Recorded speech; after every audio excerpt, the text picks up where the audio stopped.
नमस्कार, मैं मितोजा और आप देख रहे हैं इंडियन टीवी न्यूज। आज प्राइम टाइम में एक ऐसा सवाल जो हर माता पिता, हर छात्र और हर ईमानदार शिक्षक को झकझोर देता है। फर्जी गुरुजी, बच्चों के भविष्य से सबसे बड़ा धोखा। यूपी में शिक्षा घोटाले की परतें खुलती दिख रही हैं। सवाल, क्या हमारे बच्चों को पढ़ाने वाले खुद फर्जी थे? क्या सरकारी स्कूलों में सालों तक नकली डिग्री वाले शिक्षक बच्चों का भविष्य लिखते रहे? उत्तर प्रदेश में चल रही जांच ने शिक्षा व्यवस्था की नींव तक हिला दी है।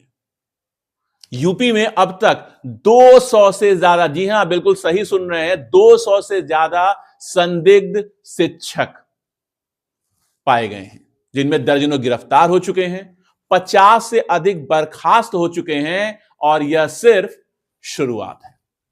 सरकारी स्कूल जहां उम्मीद थी ज्ञान की, वहां घुसपैठ हो गई फर्जीवाड़े की। फर्जी बीएड, जाली डीएलएड, नकली टीईटी प्रमाण पत्र, जी हां इन्हीं कागजों के सहारे कुछ लोग सालों तक शिक्षक बने रहे। कैसे हुआ फर्जीवाड़ा? फर्जी विश्वविद्यालय दलाल, नेटवर्क सॉल्वर गैंग, जाली प्रमाण पत्र। जांच जैसे जैसे आगे बढ़ रही है वैसे वैसे परतें खुलती गई। श्रावस्ती, बलरामपुर, गोंडा, बहराइच, गोरखपुर, हर जिले में एक ही कहानी, लेकिन चेहरे अलग अलग। क्या गोरखपुर के डुमरी में प्रीति जायसवाल 15 साल तक शिक्षिका की नौकरी करती रही? महाराजगंज में आनंद पांडे, उसके बाद शुभचंद्र यादव, खुशबुद्दीन, ये कुछ ऐसे नाम हैं जो बच्चों के भविष्य के साथ खिलवाड़ करते रहे। वहीं शिक्षा अधिकारी किसी भी जिले का हो, आप उससे सवाल पूछेंगे, एक रटा रटाया जवाब आता है। डिजिटल वेरिफिकेशन में कई प्रमाण पत्र फर्जी पाए गए हैं, एफआईआर दर्ज की गई है, कार्रवाई जारी है। सवाल सिर्फ इतना नहीं है कि फर्जी शिक्षक कैसे भर्ती हो गए, सवाल यह भी है कि इतने सालों तक जांच क्यों नहीं हुई, निगरानी तंत्र कहां था? क्या इसमें सिर्फ शिक्षक दोषी है या सिस्टम भी उतना ही दोषी है?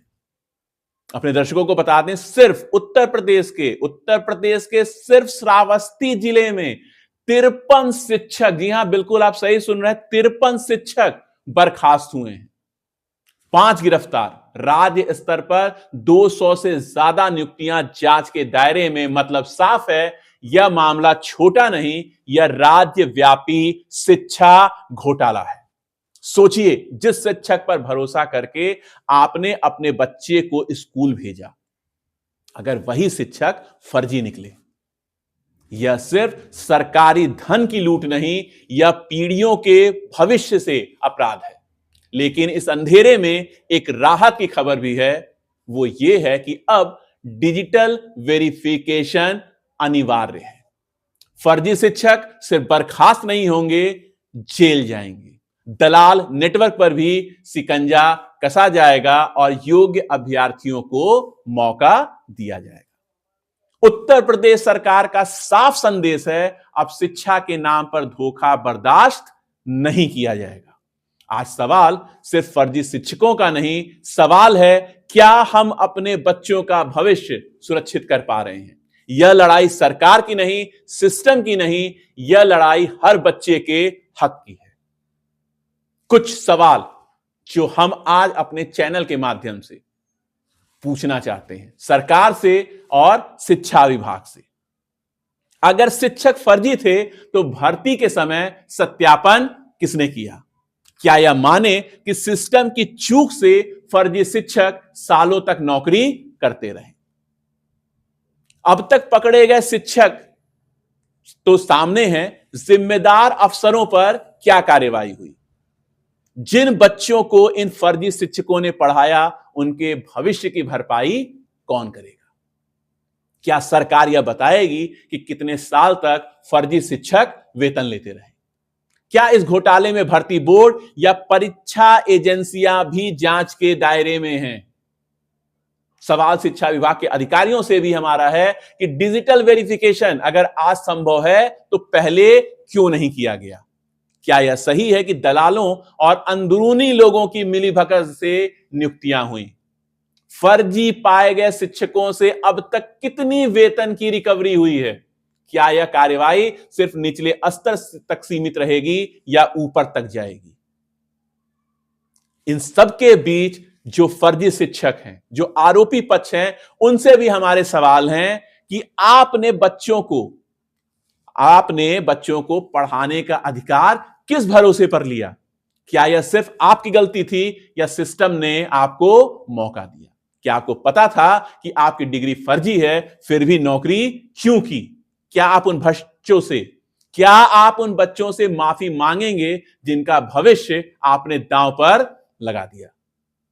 भर्ती प्रक्रिया पर भी सवाल उठते हैं। क्या अब भी राज्य में और फर्जी शिक्षक छुपे हुए हैं? क्या यह माना जाए कि एक जिले का मामला नहीं, पूरी व्यवस्था का रोग है? अगर जांच पूरी हुई तो कितने और नाम सामने आ सकते हैं? अंत में सिस्टम से सबसे बड़ा सवाल, जब सड़क पर बिना हेलमेट चालान कटता है तो बिना डिग्री शिक्षक कैसे बच गया?